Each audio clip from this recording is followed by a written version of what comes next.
Coming to you live from the 24 site news bunker, just a few short miles north of the bullshit blast radius at 1600 Pennsylvania. I'm Tom LoBianco, your special superhuman reporter with the unmitigated ability to call out complete bullshit and bring some clarity along the way. Sometimes it's fun, sometimes it really is crap, but it's always our duty to be here. Thank you so much.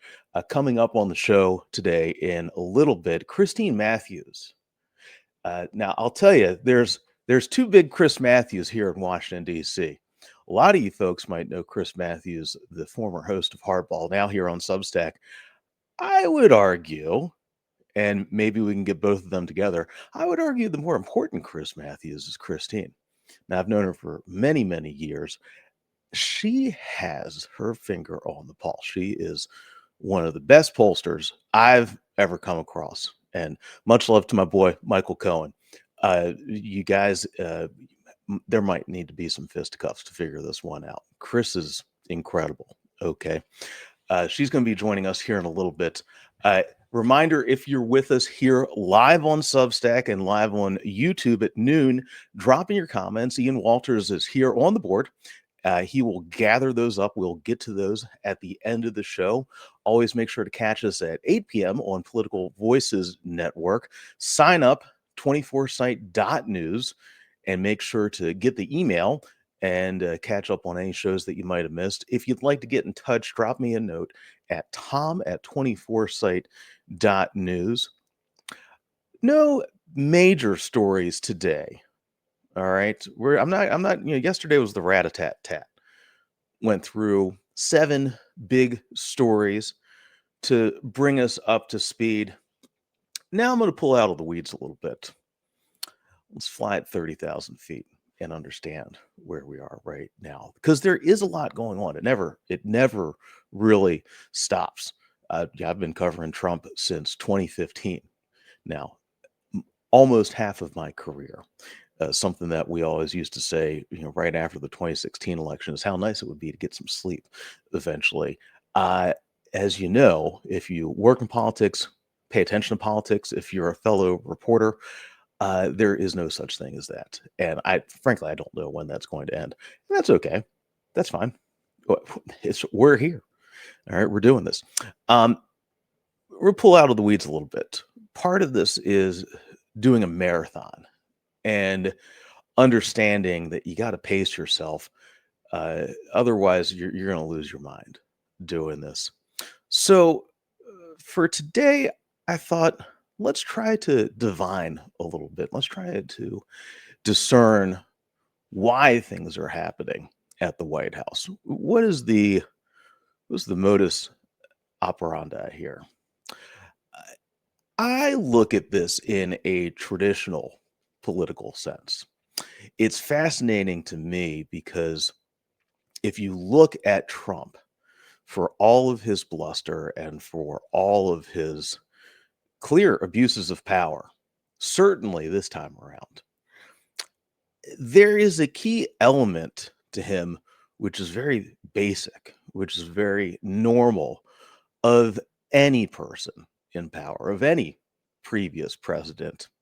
I was thinking about this as he worked with Netanyahu recently, Israeli Prime Minister Benjamin Netanyahu, to craft what might end up being a serious peace plan, ending what has now been, we're coming up on 2 years of the Israel-Hamas war.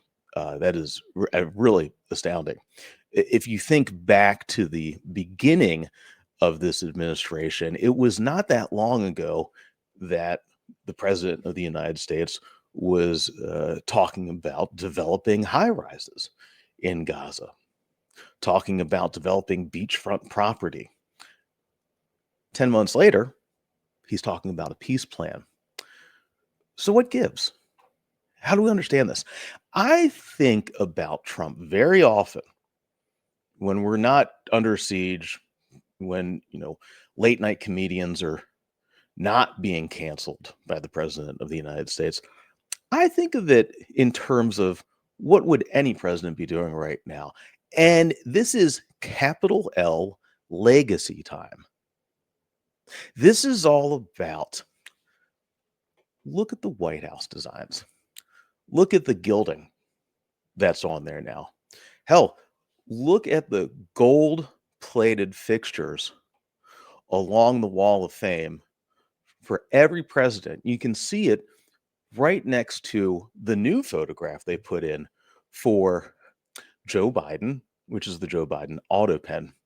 You can see this in the new, what used to be the Rose Garden, which is now a Mar-a-Lago Country Club patio for wealthy donors. You can see it in the ballroom that will be built eventually.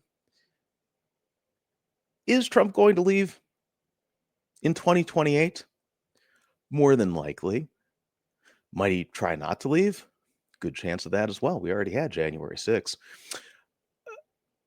But I pay attention to the actions. Forget the words.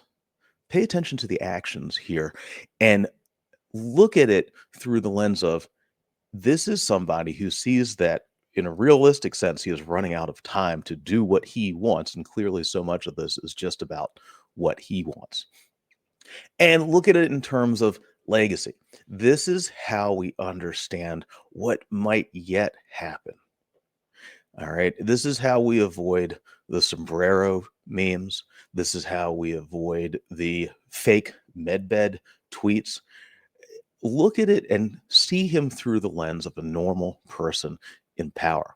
That's how I approach it. I've been approaching it this way for a decade, and I think it'll help you guys as we try to, I mean, look, as I said before, this is a marathon. All right. We are in it.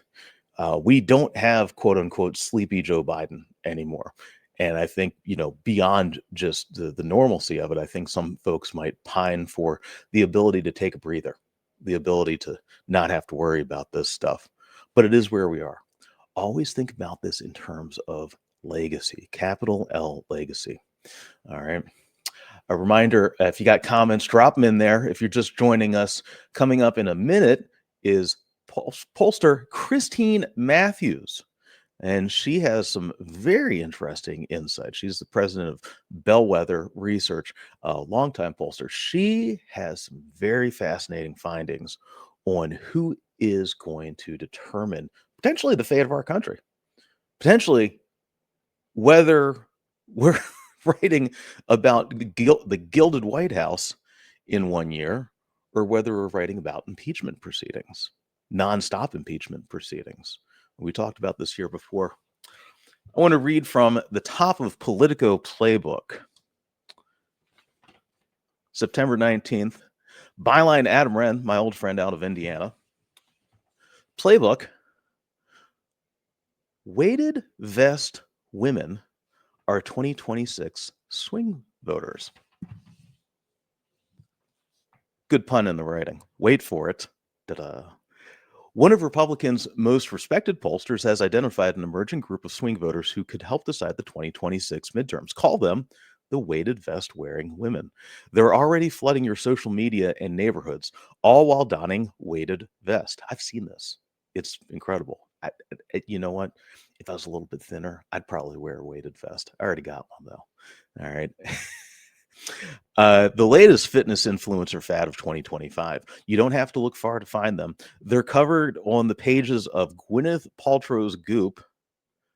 That's the name. I still can't get over that. That is a thing. Don't name things Goop, people. Really, I don't know why people do this.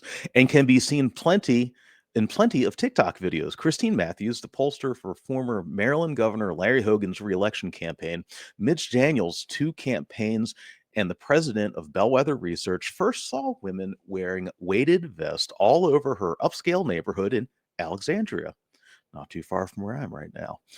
Matthews wanted answers to two simple questions. How many women were wearing weighted vests, and what were their politics? So she commissioned a poll of 1,000 women across the United States, the results of which she shared exclusively with Playbook. Well, now we get those answers now too. All right, guys. So let's bring on Chris. Hey, Chris, how are you? Good. How are you, Tom? You know, another day in the apocalypse. Oh my gosh. Yeah, dystopia. Hello. You know, it could be worse. Could be worse. Hard to imagine. I mean, you know, we could be forced to have, I don't know, nothing but Jay Leno on late night. All right, Jay Leno across all the networks, and that Okay. is a knock on Leno. That's Okay. what did these? So, okay, number one, tell us. Okay, for folks who don't know, and this is the intro I did at the top of the show. I said there are two big Chris Matthews here in Washington. Two big Chris Matthews. For my money, the most important one is right here, the one who Oh. matters the most. All right, I'm a huge fan of Chris Matthews hardball. Bigger fan of Chris Matthews with answers. Oh, I thank you. I thank you. I've never met him my whole time in Washington. I've never met Really? him. No kidding. Well, it's funny. As a 25-year-old from Indiana, I came here and I wrote him a letter, I think. Gosh, back in the days where we wrote letters to people. And I said, hey, share your name, would love to meet you. And, he's a big deal, right? And I was not anything. But he Yeah. was like, Yeah. I will grant thee, 10, 15 minutes or whatever. So I was all set to go meet with him. And then like 2 inches of snow fell in Washington. So I'm like ready to go. And then like his secretary was like, oh, the office is closed. And I was like, the office is closed for 2 inches of snow? Okay. And so I never did meet him. What? Yep, that's it. I think we need to have a Chris Matthews summit. Do you know him? Yeah. Oh. Yes.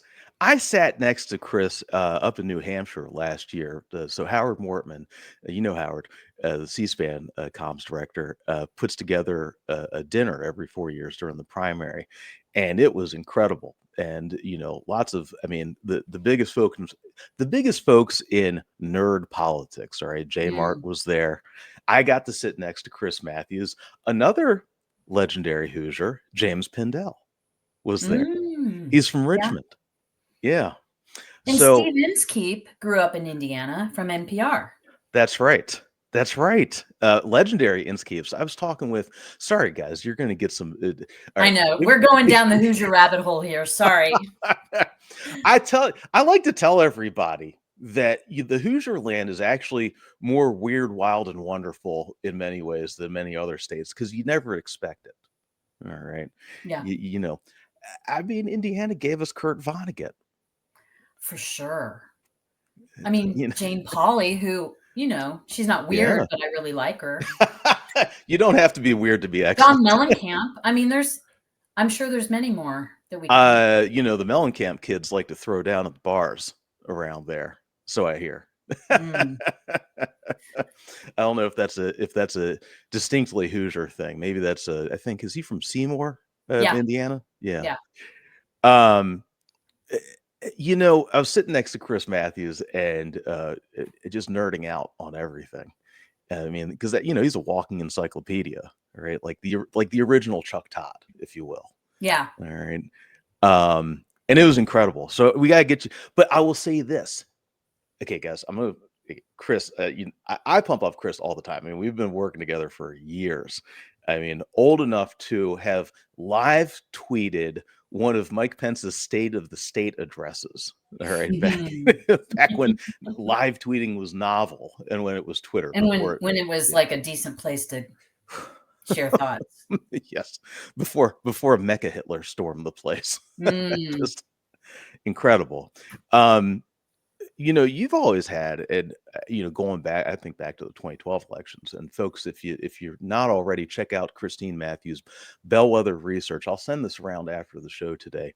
Her latest polling. All right, but Chris, you've always had, like, for my money, the best finger on the pulse of what people are thinking. I mean, you picked out those 2012 Indiana Senate governor races. The school superintendent, nobody saw this coming, and you had it on the button. All right. I mean, just incredible. Carry forward, easy to understand why folks like Larry Hogan rely on you. And I mean, I guess, how do you do this? I mean, without giving up all your trade secrets? Well, okay, so here's the interesting thing, and you know this. I'm going to circle us back to the weighted vest data that Mhm. you're just talking about. So I love numbers and I love to get data, but I also pay a lot of attention to culture and Mm. pop culture, and I pay attention to people around me. So some Hmm. pollsters are like, you know, and they're like, I don't know. I feel like it's really important.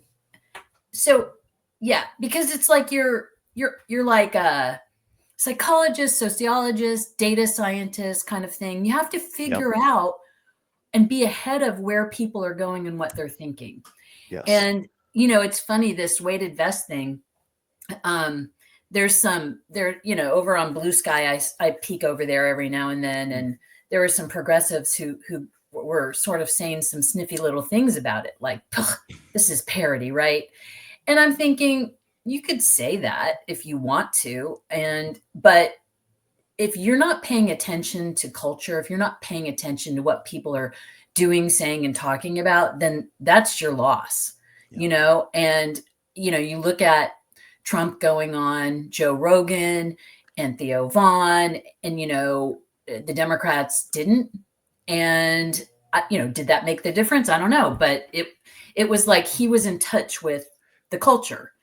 And so, just for someone like me, who's both a pollster, but also a person in this world who looks around and sees things, Mm. you know, I was looking around and I was seeing all these women wearing these weighted vests.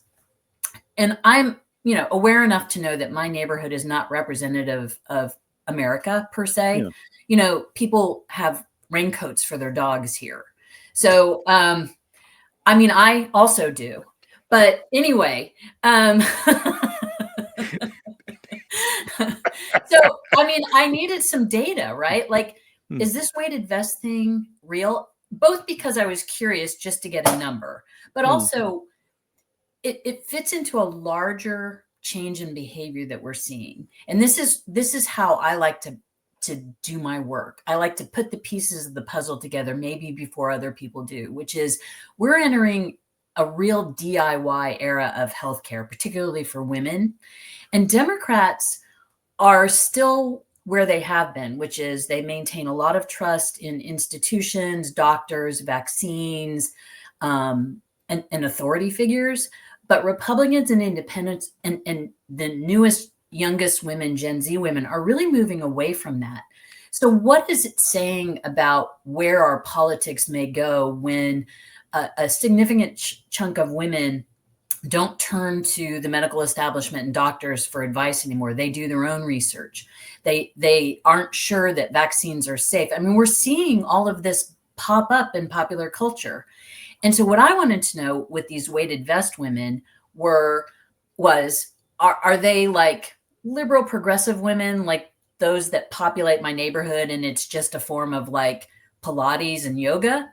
Or is it like, or are more women wearing this and it's more of a like a health thing? What is it? So yeah, I mean, weighted vests was kind of a catchy update to the soccer mom, Yeah. but the survey that we did overall has a lot of really interesting and deep stuff about how women break down and what they're doing on health. What is? I mean, I feel like there used to be kind of these, what we consider to be traditional dividing lines. Pro-choice, pro-life, for instance. Uh, uh, who is the weighted vest voter? What animates them? Yeah, so that's why I wasn't looking to make the weighted vest women a political swing entity, but Hmm. that's what the data pointed to. So and so it wasn't like I went into this like, oh gosh, how can I update the soccer moms or the Walmart moms? It was just this was a really fascinating cohort to me because they, unlike sort of women overall who are um, leaning Democratic, this group was really evenly divided. So we asked a generic congressional ballot, and they were split evenly on it. Whereas women overall were like, I don't know, plus 11 to the Democrats. So this is a right down the middle group. And my question was, well, is this a Maha group? Are they doing it on their own and they're reject? No, it's not a Maha group because they pay attention to mainstream, sources. They don't think vaccines are dangerous. They are split between Democrats and Republicans, but they're highly attuned to modern sources of information. And that is like a majority of them listen, overwhelming 60 some percent listen to podcasts, like probably you, Tom, which could be how they're getting all of their information. Hello to the weighted vest moms who are listening to podcasts. But but and they, but they also like say that they follow mainstream media. So it's not like these are the women are going down some fringe rabbit holes. They are paying attention. They are highly closely follow politics, but they're divided. And to me, that's a really fascinating group. So to me, this is a subset of the key suburban women's swing vote. And what I like about this is in the past, we've defined these women by behaviors that affect that sort of define their role in the family, like soccer mom. They are a mom of somebody who plays soccer, or Walmart mom. They're there shopping for their families. But this is a weighted vest mom. She's doing this for herself. And what can we learn about that? Oh, okay. So what did they, we're talking like it's an alien, life form here. I mean, are you seeing, wait, let me ask you, are you seeing Yes. women walking around with weighted vests, Tom, in your life? Not around here. So I'm in Silver Spring, Maryland. So I would say more in places like Bethesda. When I go boxing, I see it at my gym routinely. Which I have to tell you, maybe when I drop some weight, I'll start wearing a weighted vest myself. It helps. That's for men. I think it's called rucking. Oh, really? Yeah, it's like a macho thing. Like actually, Joe Rogan does this. What? He's a big proponent of a weighted vest, but for men, it's like called rucking. Rucking? Okay, this is. I know all the things you can learn today. I'll tell you, no joke. Like literally, like I mean, I'll go boxing, a couple times a week, and I love it. And I will try to do the like the 5 pound weights. Like to me, right? That's like lightweight. However, when you're holding it and throwing a punch, you get worn out real fast. Yeah. Doing that. Yeah. Like it's like right up here in your shoulders, like you'd be shocked how much I'm always winded at the end of it, but even faster with these things, just little ones, Yeah. I mean, there's a real health benefit to wearing. I mean, I'm looking at them through a sort of cultural and political lens, but there's a real health benefit to like sticking some weight on. I mean, not carrying weight per se, but like adding some weight to a workout. Yeah. I was shocked. One of the girls up at the gym, she's like probably late 40s. All right, mom. I don't know her politics. I suspect she's probably a swing voter. I haven't done an anecdotal survey of this. Wears the weight vest every time, and just that it's like only like 12 pounds or something. It's not a lot. Yeah. You're not you're like supposed to start at like 3 to 5% of your body weight or something. Oh. I don't actually have a weighted vest myself, but I bought one for my friend a year ago. Yeah. And this is another thing where you have to look at the data and let it tell you what it tells you and not presuppose. Because I thought most of the women wearing weighted vests would be like my age, like perimenopausal, menopausal, because the influencers I follow are all touting the benefits of weighted vests for osteoporosis and like strength in old age, basically. Oh. But the survey found that it was actually younger women, Gen Z and millennials, who are wearing it at a higher rate than Gen X or boomers. And honestly, I have this gym that I go to twice a week with my good friend, and she's my age. A woman comes in and she's young. I mean, younger than us, that's for sure. And she had a 25-pound weight vest on. And we're like, are you freaking kidding us? Like, how can you function with that? She goes, oh, well, my boyfriend has a 40-pound weight vest. And she's like, wears it everywhere. And yeah. Really? Yeah. Interesting. Oh, that's incredible. Okay, now, does your dog have a weight vest? No. No, he has a raincoat and a winter coat, though. Okay. I think, Mhm. so I can carry 40 pounds. I can carry my kid around. She's getting to the age right now where I can't really do that as much as I used to, but she's worn out. That's 40 pounds walking Is through she a 40 theme park. pounds now? Yeah, Yeah, give or right up on take. the Yeah, shoulders. I mean, that yeah, there you go. yeah. Hey, I mean, look, we just had the president and the defense secretary tell us that as a nation, we have We too gotta many man fat up. people and we got to man We up. gotta man up. Yeah. Yeah. It's, Mm. how heavy is your dog? 50-ish pounds. Okay, you need to work up to that. True that. And he's also squirmy. He's squirmy. That's the Ah, big problem. It's not like he's just gonna be like, yeah, I'll just I'll be here. But when my daughter was a baby, we had like a baby Bjorn. They do oh different yeah, things now, like yeah. stings or other things. And we did that for a while. Yeah, totally.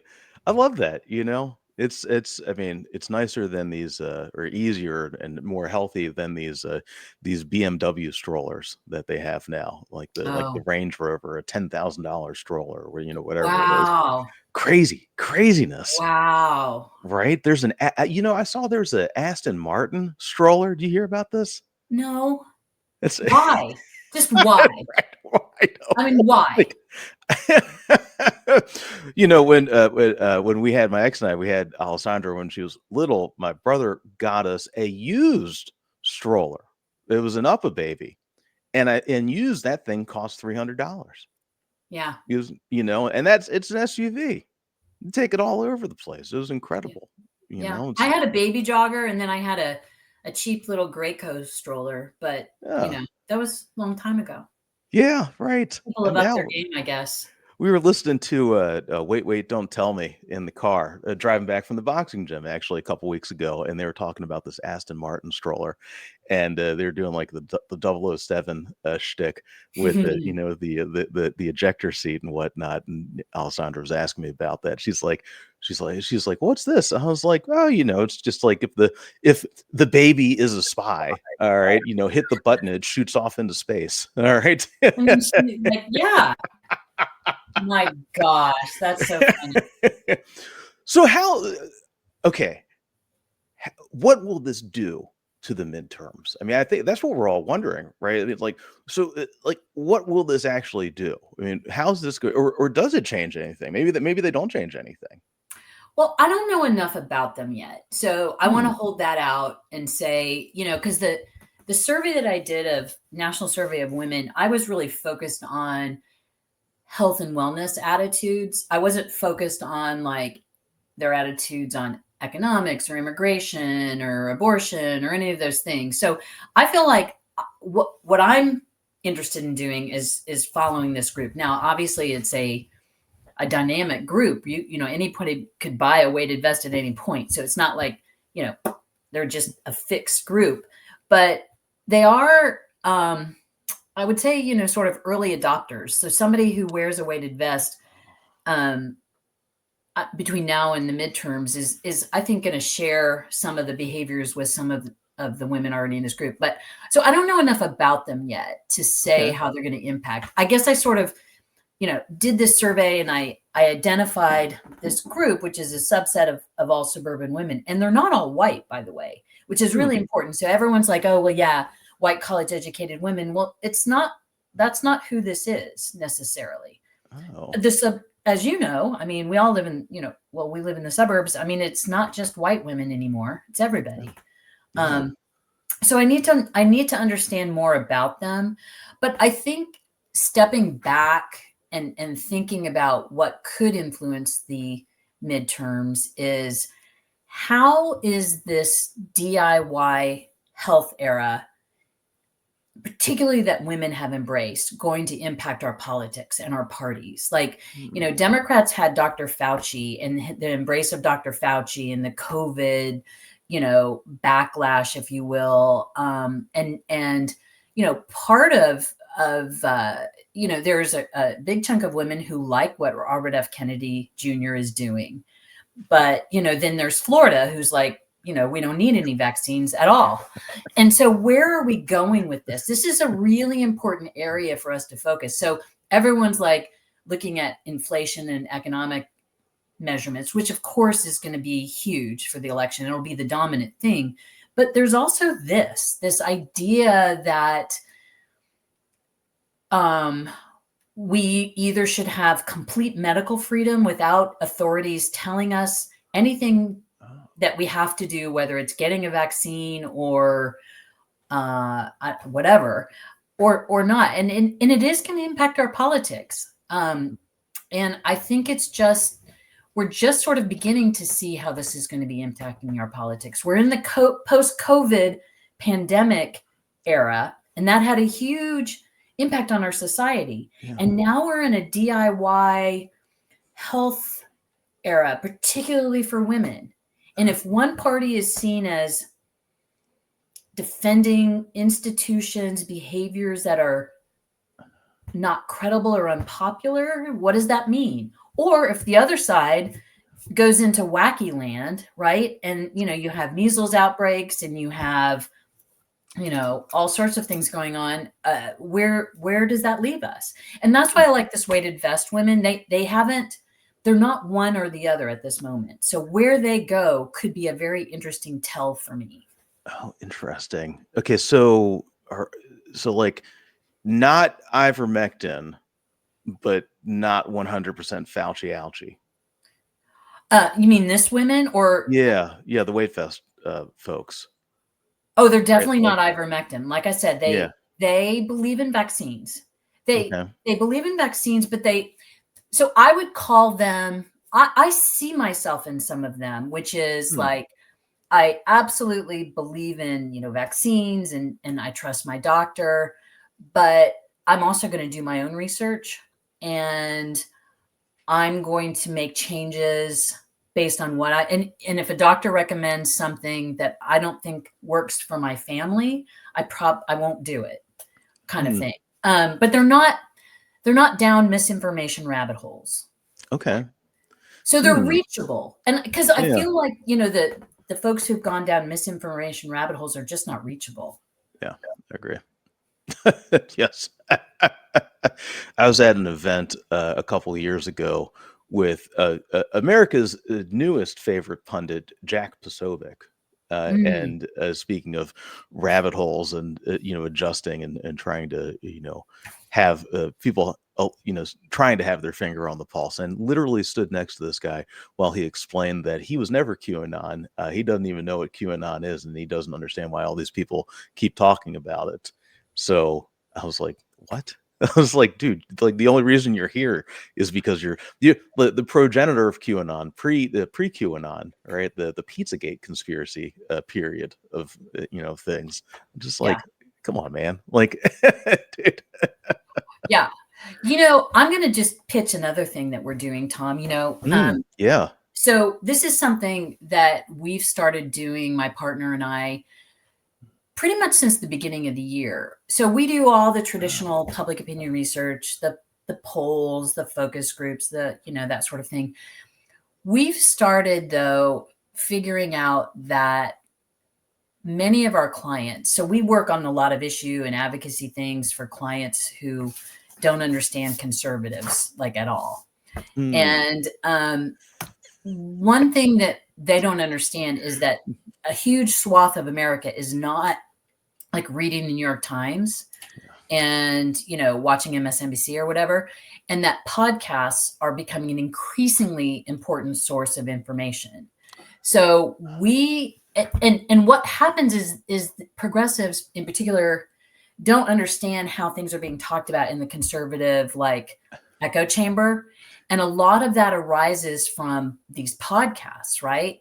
We've put together a database of like 100, 150 podcasts that are influential to audiences that are sort of either non-political, conservative, lean right.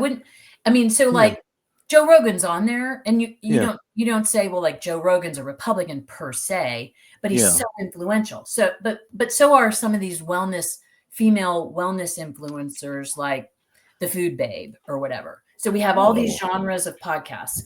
And like if a client will say to us, like, I don't know, I wonder how people are talking about seed oils, or how are people talking about Medicaid cuts or whatever. We analyze what's being said across all these podcasts oh, and sort of give a report to them. So it's not, I mean, it's, oh, yeah, it's like doing qualitative research, except it's among yeah. like podcasts and like what's being said. Oh, interesting. Okay, who? Okay, so who should? I mean, do you listen to 100 shows at once? Like, Yeah, the this is, I hive mean, mind? my partner does this. So we Okay. have, what we do is we figure out like whatever their topic is. Hmm. One of the topics that we may be working on is on like selling public lands, or using public, whatever it was Mike Lee Oh, proposed. What was that? yeah. It's like Oh, selling public yeah. lands. Yeah, for housing, Yes. Oh, yeah, totally. I mean, Utah, right? isn't it like 70% federal land out Yeah. there?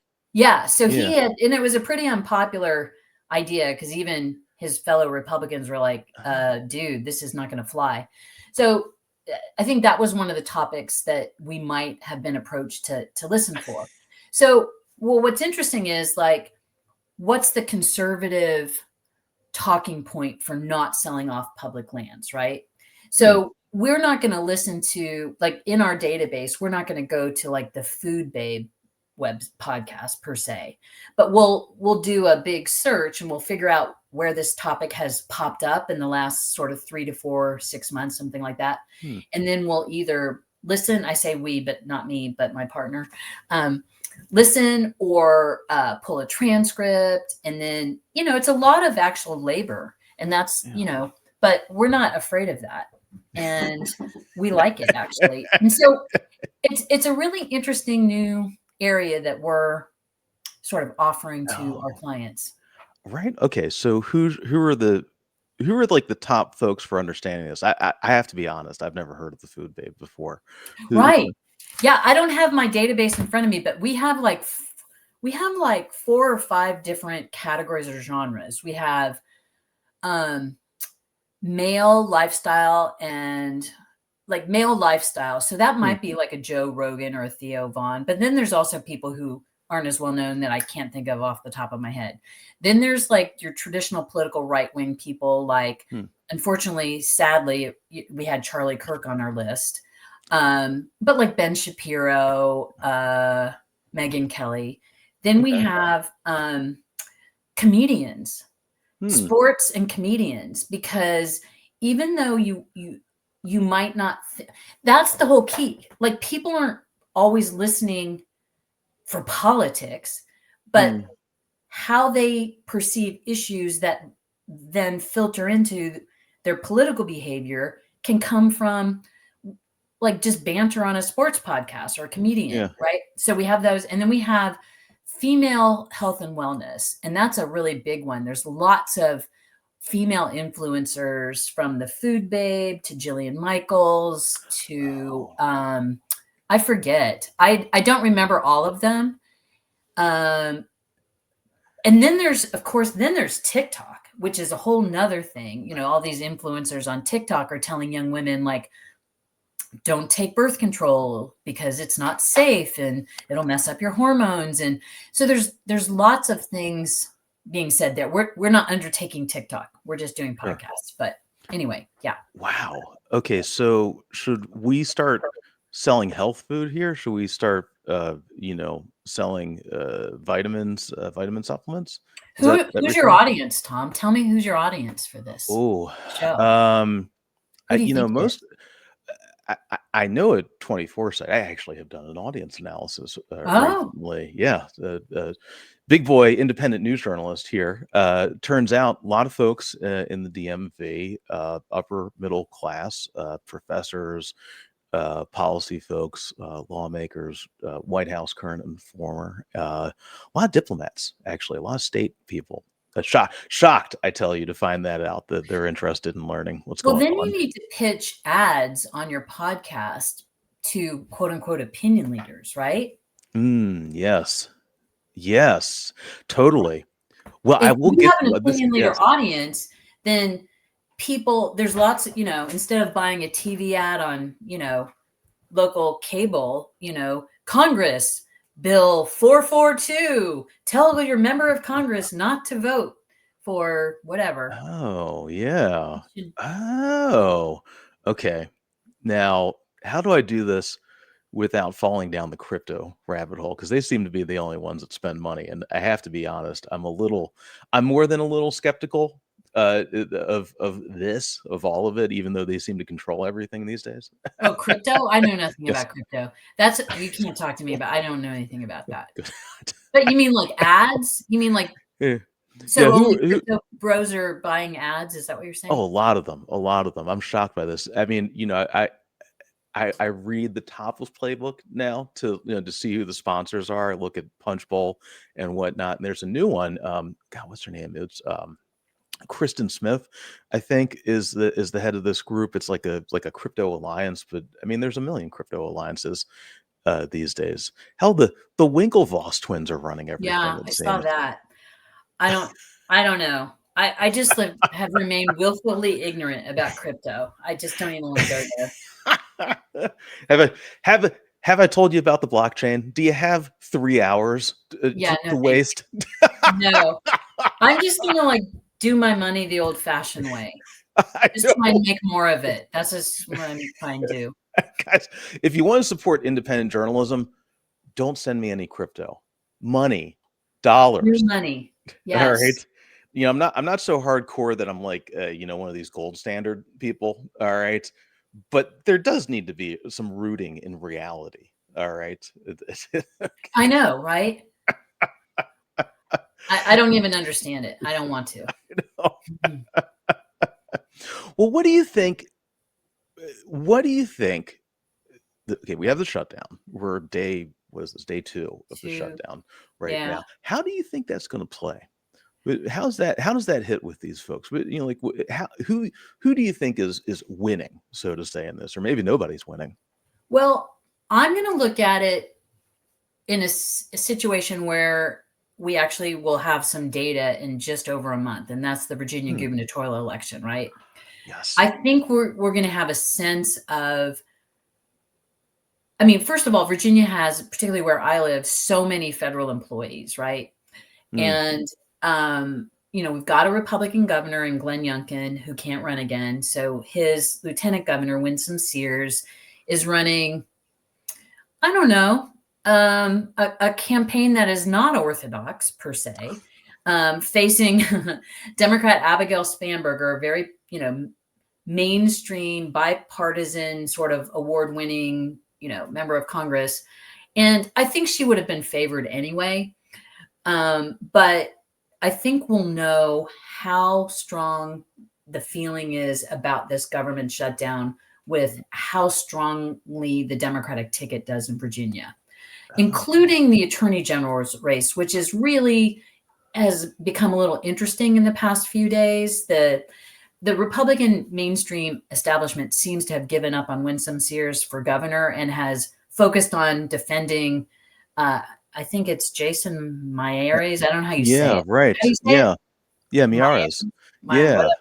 Yeah, yeah. And like they want, we also just got the news that the Democrat Attorney General candidate Jay Jones just got he had a speeding ticket for like going for like 116 miles in like a I Oh, don't know 60-70 zone thing. So that's going to be the next big buy.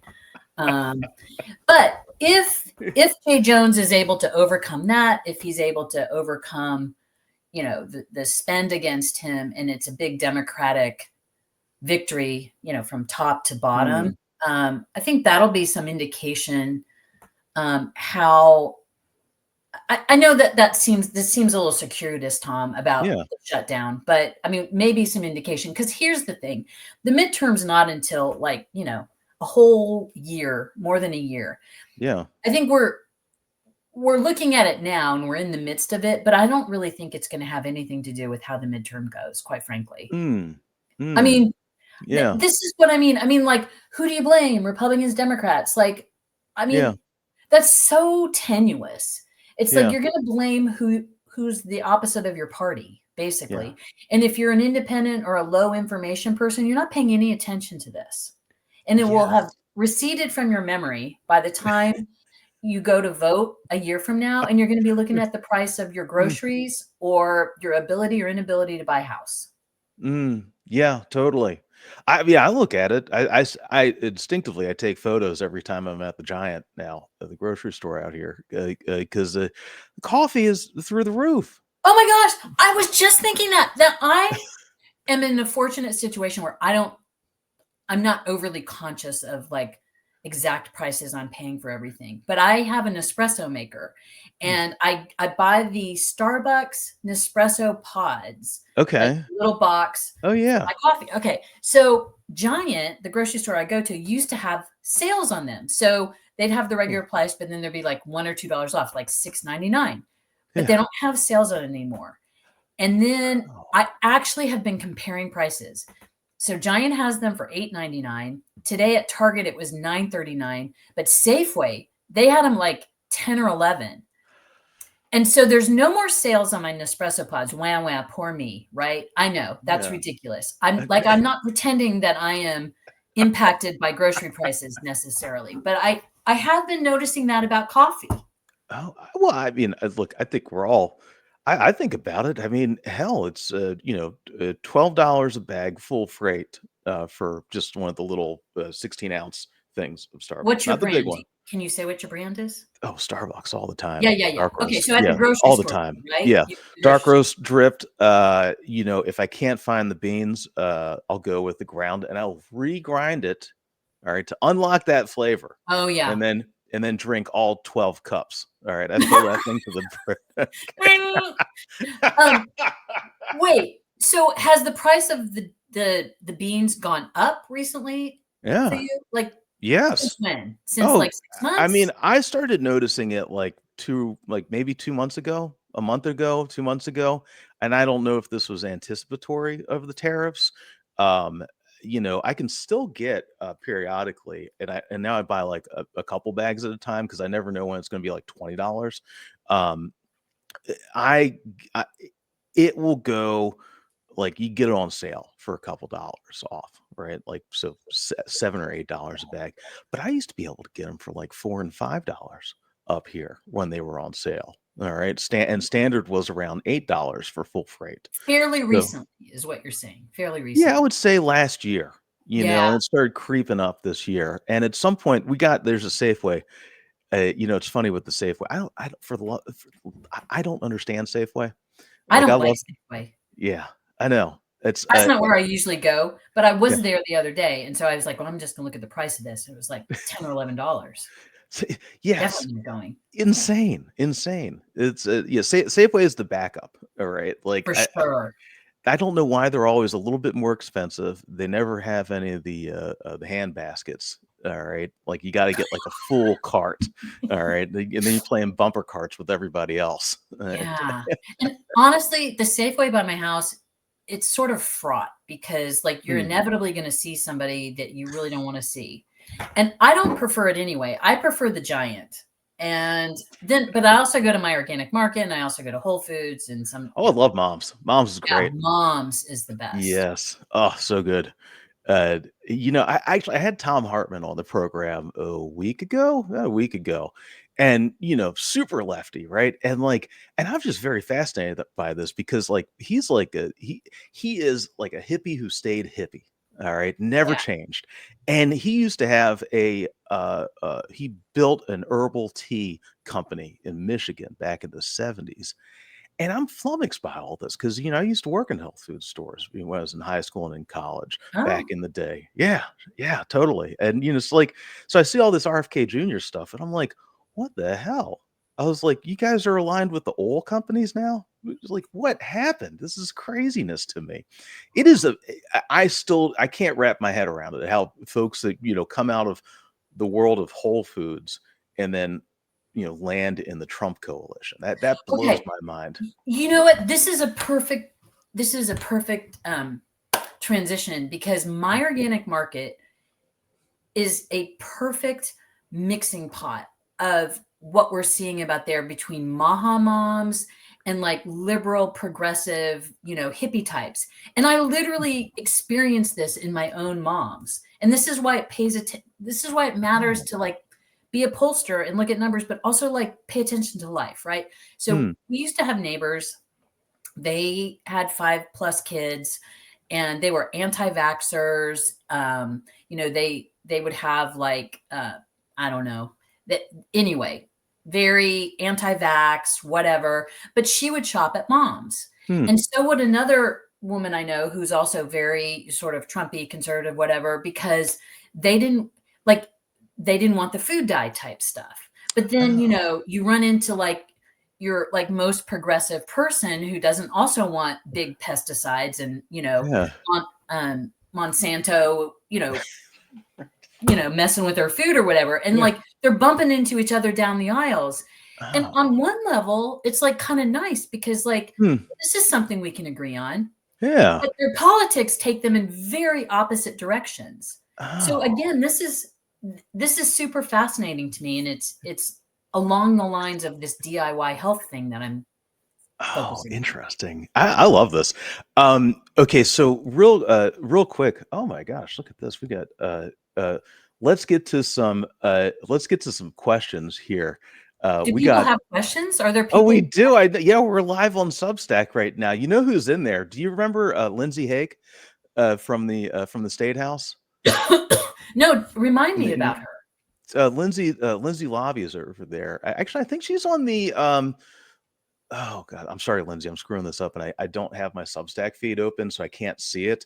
But I think Lindsay just got on the IURC. I think she was just appointed on there recently. Cool. And More Lindsay does. Hoosiers? Let's have Yes, let's have some comments and questions from Hoosiers. let's go. Okay, so here's Or okay. anybody else. Whoever has questions. Let's see. Lindsay Hake, love this. This is great. For what it's worth, literally never seen these women except in Carmel. Well, what's funny? When I brought this story to Adam Wren, he was like, "This is so timely. My wife just said I need to get a weighted vest, and they live in Carmel." I, right. So we need to do a road show to Carmel. All right. We'll just set up Yes. in the middle of one of the I'm gonna be like 20,000 Frank roundabouts. Luntz, and I'll be like walking around, and we'll have all these women who wear weighted vests in Carmel, and they're gonna be telling us about their like politics and their views. Seriously. Love But it. they're also gonna be wearing their vests, so it's gonna be like healthy. Every time I'm back there I'll drive up to, I love the library up there. Carmel has the nicest public library in the Hmm. entire world. It is an incredible space to work in. It's like it looks like one of these like a modernist style. It's huge, these vaulted ceilings, beautiful. But I'll go drive down Main Street, and it's I mean, look, this is when I was living there a decade ago. Every time I come back, I always do this. I slam on the brakes while I'm driving through downtown because those stupid statues of Oh, I people they know. got You think there. they're a real person. I Yeah, I'm like, I oh. brought my daughter there. She's like, "What the heck? Those are so scary." I actually think they're cute, but yeah. I like it. They always get me. All Yeah. right. I know, like the man with the hat and, I, I know. I know, like they look like they're jumping out in traffic. I I was like, know. what the for guys Well, for then if and you then you're having to navigate all the roundabouts, plus the statues that look like real people, so it's like you have to take some Advil after you've driven in Carmel. for folks who are not from Indiana, and apologies for us nerding out about this. Carmel is the fancy place up there. All Fancy. right, so it's the fancy suburb north of Indianapolis. And what's the equivalent? I guess like Brookline, outside of Westchester Boston. County, New York, Yeah, Lake Forest, Illinois. yeah. Uh, yeah. Yeah. So a world apart, I would note. I mean, almost separate from anywhere else in Indiana. Zionsville also is becoming Hmm, Carmel-like, but interesting. I Yeah, that's think right. Pence lives up there, like right on the line between Carmel and I think it's Boone County, like right on the line. Like I think technically it's Carmel, but because God love him, because he's Pence, he says he lives in Zionsville. It's On like a farm next to a cornfield, which may be true, actually, which actually could be true. It's incredible. That's a It's, joke from, isn't that from your book, Tom? Yeah, I right. still So that, I still have. I mean, this is how obsessive. I actually I still am obsessive about this, but like it doesn't sell, so I usually keep this to myself. I would love to get his radio tapes from the '90s. That to me would be incredible. I think we need those anyway. I still have some of the corn tassel from the backyard of his boyhood home in Columbus, Indiana. I picked it up when I was out there when I was doing the reporting on it, and I kept it in my bag like a talisman almost. And interesting. yeah, it was fascinating. Actually, when I was doing the research on it, what was so interesting of it, his family was so upwardly mobile. All right, like the epitome of the American dream. They kept moving. They started out in company housing, the Cummins company housing, and they're like just these little boxy row home type things. All right, and then that second house they moved into was that rancher. And eventually they ended up in a real nice place in the 80s. And of course, is it is it Teresa and Annie are the two youngest. All right, so there's six Pence siblings altogether, and they were living in a really nice place. But that rancher, what was fascinating about it was that because he used to do this, and for folks who don't, if you were not a Pence obsessive, which I understand, no knock, all right. He used to do this little bit where he says, well, I'm just a boy who grew up in a small town in southern Indiana with a cornfield in my backyard. Mm-hmm. And I'm like, dude, it's Columbus. And if you're Right. not from Indiana, Columbus is nice. All right. Urban. Columbus, yes. Urban. Yes. It is incredible. It is beautiful architecture. Architecture. Right. Yes. Who is it? It's the same people that did Dulles. And don't blame them. Don't blame them for Dulles. All right. That's, it's, Yeah.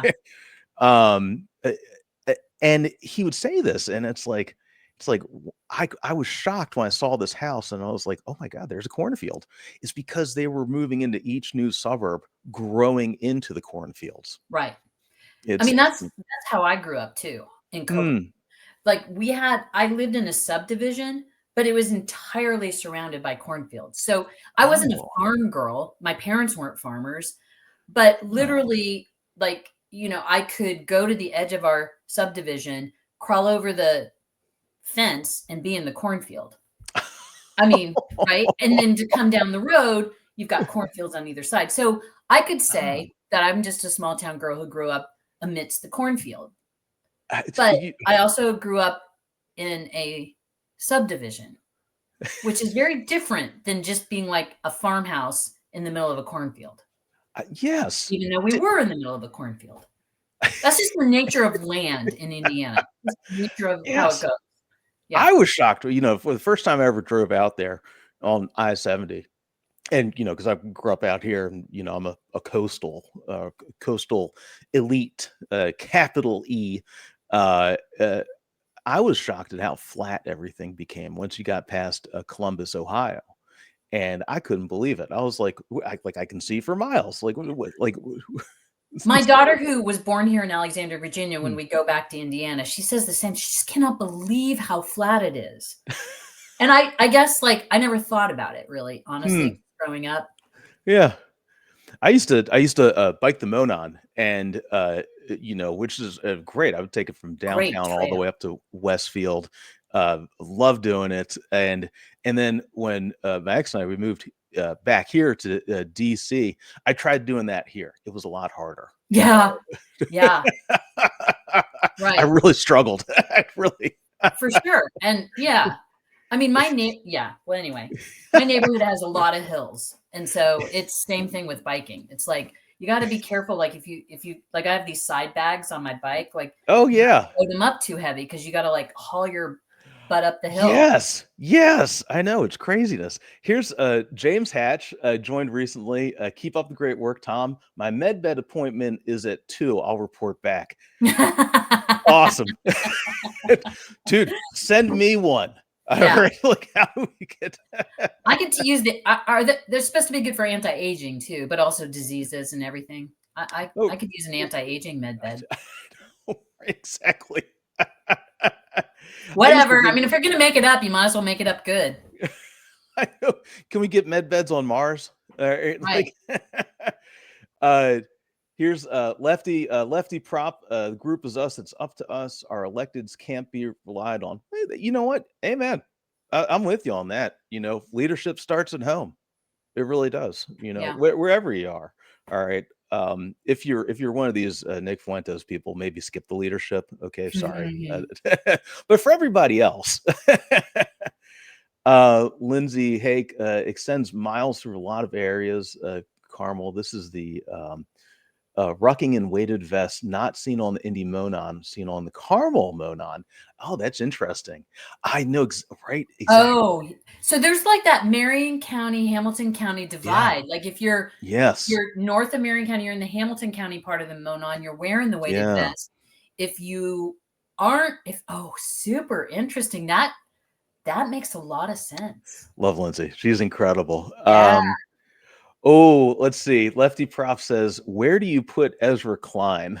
I don't know what the hell Ezra Klein's doing right now. He really got shaken up by his Charlie Kirk thing. He hasn't seemed to have found his footing since then. I know he's a smart guy. I don't really listen to him, so I don't really. I mean, I sometimes read some stuff, but I don't know what's up with him. I don't know. He's getting a lot of hammering from the left, right? Because on his abundance thing, yeah. Yeah, and what's the Ta-Nehisi Coates interview that he did recently? Oh yeah, yeah. This is I fall into this. All right, when I'm not doing good interviews and real interviews with people that actually know what they're talking about, I should probably be shilling more often and bringing on these new influencers like Jack Posobiec. All right, what is a QAnon Posobiec? Yeah, right. I need to take a cue here. And let's see, Lefty Prof says people are hurting already here in Virginia. He says we're talking about Virginia. We got to do more on that because early voting has been underway for a couple of weeks now. All right. Yeah. What the hell is up with the guy that's running for a lieutenant governor down there? Okay, here's what I don't know. Here's what I don't understand. I know what a Nazi is. I know what porn is. But what is Nazi porn? I'm like Rosanna Dana. I don't know what Nazi porn is. I really do not. And I don't think I want you to tell me, Tom. But it's like it doesn't make any sense to me. Look, I cover a lot of crap. Okay, like covering politics these days involves dealing with Mecha Hitler on the regular. All right, like Pee Wee German, Stephen Miller, and these people. Okay, guys, right? Like we just had a murder of a major political figure, which is seemingly tied to furries. Okay, now now the guy who might become the next lieutenant governor. No, right? There's a possibility. No, he's not. No. Okay, all right. That's not happening. But okay, yeah. So okay, well that's good because I don't want to have to write about Nazi porn. I'm not even gonna click. Because all I know is that the other shoe dropped, right? So that they've been waiting for this other shoe on this John Reed, right? Yeah. So he is the guy is the Republican running for lieutenant governor, but also he was the guy that the current governor, Glenn Youngkin, tried to keep from getting the nomination, right? So everybody maybe knew that there was stuff in this background. Yeah. I don't even know. But so I don't know what this whole Nazi porn, I don't know. What? Yeah. I don't know. I'm not going to click. I'm just not. The only salvation would be if you get Rick rolled. All right, you click on the Nazi porn and that's what it is. Yeah, I don't. Oh my gosh. And this part of this part of the show, and I know from the algorithms, will never make it to TikTok. You're not allowed to talk about that stuff. You know that? Like, there's so much you can't No. talk about on Oh, you TikTok. mean like the word like Nazi and porn is blocked on Yeah, TikTok? Oh, yeah, yeah. is China doing that, or who's doing that? China, China? soon to be Lachlan Murdoch, Well, and is he gonna whoever the let other. that go then? I don't. Yeah, that's a great question. That is a good question. You But know. I wanna talk on a more serious note about Yeah. Virginia, though, Hmm. which, Abigail Spanberger, I think is, one can assume will be elected governor, and Okay. I'm actually very happy about that. I think Hmm. she is one of my favorite elected officials, bar none, across the Oh, board. Uh, okay. I think she's in it for the right reasons. Hmm. She has good government, bipartisan instincts. Hmm. She's a good person, and she tries to help people. I Hmm. like her a lot. I've given Hmm. her money, and I'm not afraid to say Hey. that. Um, but what she's worried about, and she said this at one of her fundraising events, is that she's going to get a Republican attorney general who is then going to fight her tooth and nail and everything, or he'll be the Republican attorney general that's going to try and get the state to sign on to some of Oh. these Todd Rokita like, far right cultural warrior, lawsuits, Hmm. and so it would be really not productive to have Interesting. that happen, I think. Do you think? Let me ask you this, and folks, Chris is down in Alexandria, right? So this is her home turf, right? She's Yeah. and you've been down there for a while, so this world. I'm on the other side of the Potomac. Most people from Baltimore, let alone Montgomery County and Prince George's County, Maryland, we don't cross that water. All right, that's like crossing the River We don't Styx. like Maryland drivers, so I'm glad you don't. Maryland drivers are the worst. They really are. They're We rude. are. They're We rude. are. Yeah. Yes, Thank you. it's true. We're like one step below massholes. Okay. Truly. Truly. So you just stay over there. And I won't come over Although there either. not as bad as California drivers. I don't get it. Like I don't like. There's no method to the madness. It's just I don't madness. really encounter California drivers. I don't really drive They there or go there that's much. Florida tags give me a lot of problems these days. What's interesting though? Sometimes they're military people because you don't have to Hmm, pay. I don't know if it's you don't pay a car hmm, tax or you don't pay some sort of tax, but several of my military neighbors hmm. who have had a deployment in Florida for a couple of years, but not recently, still have Florida tags because financially it's beneficial. Oh, interesting. Yeah. Okay. I don't know. Oh, Hopefully that's not look illegal. at this. Hell, maybe I'll go get some Florida tags. Yeah. No, I don't want to get, but I don't want to get like my car egged and people getting the wrong idea. There goes Florida man. That's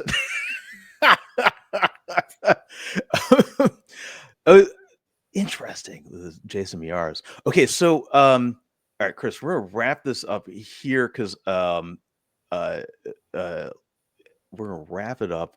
But I want to make sure that folks, where can we find you? Where can everybody go get the latest from you? So my company is Bellwether Research, and I Mhm. know how to spell it, but a lot of people try and correct the spelling and make it like Bellwether, Weather, but that's not how Oh, Bellwether's spelled. that's So if right. you're looking for it, it's thank you for that scroll. Bellwether, Ian Walters. Bellwether -research.com. That's my website. It's got contact information, my email, and anything. Be happy to chat. Hell yeah. This is yeah. Yeah. Oh man, so good. Chris, guys, check out Christine Matthews. All right. And maybe what we should do is we should have the Chris Matthews weighted vest rucking summit coming to a roundabout in Carmel. All right.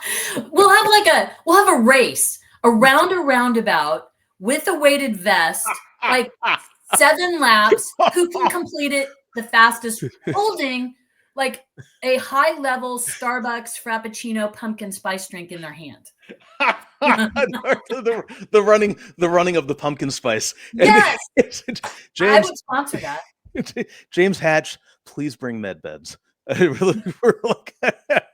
We'll need them. Chris, thank you so much. Thank you so much for being It's so here. good to see you. See you. See ya. All right, guys. Check out check out Chris Matthews, longtime friend. She's so good. I can't tell you enough about how much Chris, her ability to just put her finger on the pulse, all right, and so that we understand what's going on. And that's a big part of the reason I do this here at Tom LoBianco Reports. It's why I do 24 site news. It's why I do reporting, all right, so that we understand what's going on. This is the opposite of a sombrero Mexican hat tweet, all right, from the White House. I, I am still flummoxed by this. It is the dead opposite of Nazi porn, and I don't want to know, or I want to know about it. I just flummoxed by this.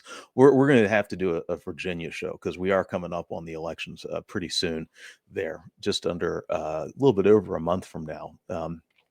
Guys, before I head out, number one, I want to say thank you. Thanks everybody for being here. Really, it's love and thanks, Lindsay. Love seeing you, Lefty Prof, James Hatch with my med beds. I need one of those. Okay. Before we head out, I want to say a big thanks to our sponsors. All right, guys. So to do this, I need your support. All right, to do this. All right, this is a community effort. Uh, there is no, ABC, Disney, Bob Iger pressure, or Nexstar, or Sinclair, you name it. All right, thank God the FCC does not put the squeeze on us here. All right, but it takes money to do this. All right, and I need your support to do this. So please get in touch. Head on over to 24site.news. All right, get a paying subscription. Reach out if you'd like to be a sponsor. And if you'd like, if you like what we're doing, you'd like to get in front of the 24 Site News audience, drop a line. It's Tom at 24site.news. It's TOM at 24SIGHT.news. All right. And we'll get you loaded up. We'll work together on an advertising program. I want to say a big thanks to our paying sponsors. Number one, Beth Solomon, author of From Fired to Fabulous. Beth Solomon, former speechwriter for Sam Nunn, used to work in the C-suite. She's done a lot of jobs, a lot of high-level jobs. She's also gotten fired before. All right, look, this happens to all of us. Okay, if you are a federal worker, and we started this ad campaign, really targeting folks that were eliminated by Doge and by the Trump White House and by Elon Musk. All right, and could be happening again. If you are out of work, whatever the reason, check out From Fired to Fabulous. Okay, from Beth Solomon. Beth, it's a manual, it's a handbook, but it's brisk, and it has some good basic advice on how to dust yourself off, get back up, and whether that's getting back into a 9 to 5, getting back on your old career track, or starting your own thing, right? Just like what I'm doing here. Whatever it is. I interviewed Beth for this about a year ago when the book published, and this is right after the election. I don't think any of us could have guessed how relevant it would be, sadly, now in what we're living through. Check out From Fired to Fabulous by Beth Solomon. Big thanks to Manoj Paulson over at projectmanagemymove.com. All right, head on over. So, what is a project management? What does that even mean? I gave Manoj some crap for this. We were talking about this a few months ago. I was like, what is this? What are we even talking about?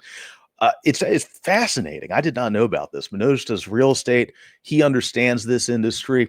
If it's called a distress sale, all right, and if you have the bad luck of death in the family, divorce, something terrible happens, or maybe you got a new job on the other coast, you need to split town fast, whatever it is, and they call these distress sales, you put the house up on the market. It doesn't always get the value that you want out of it. Okay, and this is important. All right. For most of us normal folks who are not billionaires and we don't have multiple properties, all right, this is our biggest investment, and you want to get the most out of it. So what Manoj does is projectmanagemymove.com. Manoj will actually coordinate the contractors to do the basics, all right, and bring them in, and they're going to do some basic stuff like cleaning up the place, fixing it up a little bit, work on the lighting, you name it, whatever it is. And that has the potential to increase the value of your home, your house, your property, tens of thousands of dollars. Okay. Head on over to projectmanagemymove.com. Tell Manoj I sent you. All right. He'll hook you up, talk with them, learn about this thing. And I want to say a big thanks to Beth, to Manoj, all of our paying supporters at 24site.news. And, if you'd like to head on over, it's $5 a month. That is the cost of one pumpkin spice coffee per month to keep independent journalism alive. All right. Thank you guys for being here. I like to say it is a pleasure and a privilege to be here with you. But more than that, it's our right. It is our fundamental American right. And I'm so honored to be doing that with you, exercising that right every single day. See you guys.